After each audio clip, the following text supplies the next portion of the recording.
And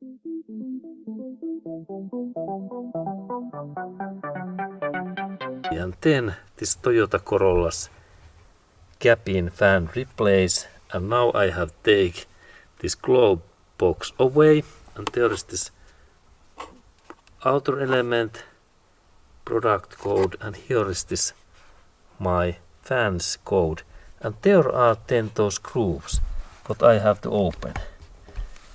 This is 8mm one, and there is second in that area, and then I believe that third is in here. Okay, and then there is this connector, and firstly I take this connector away. Let's look at what side I have to compress. Okay, it is quite that side in here. This area.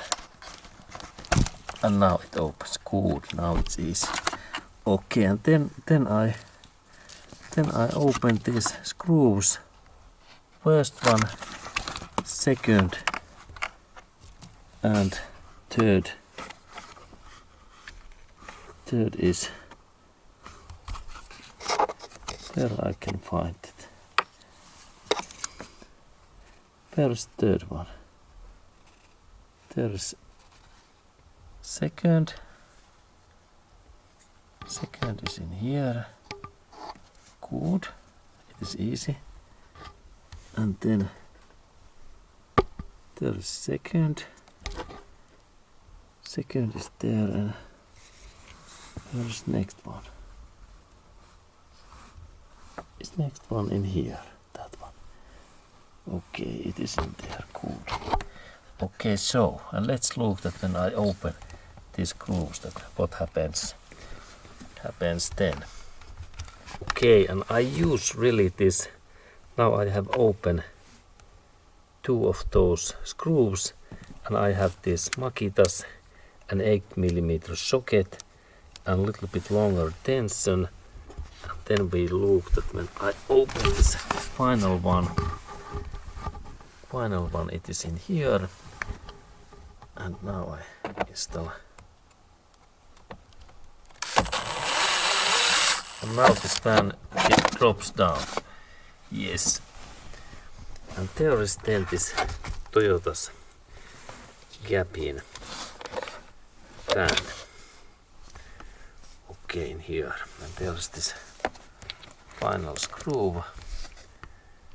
And there is, looks like that. And this is really cabin fan. And we need to replace that if we hear any sound or anything else in here. And there is this maker and product code also. In my case, this is made by Bosch and made in Germany. Okay. Good. And then we can look also in the inner area that what it looks like. Then we check that area. Okay, it looks like that. Okay. Good.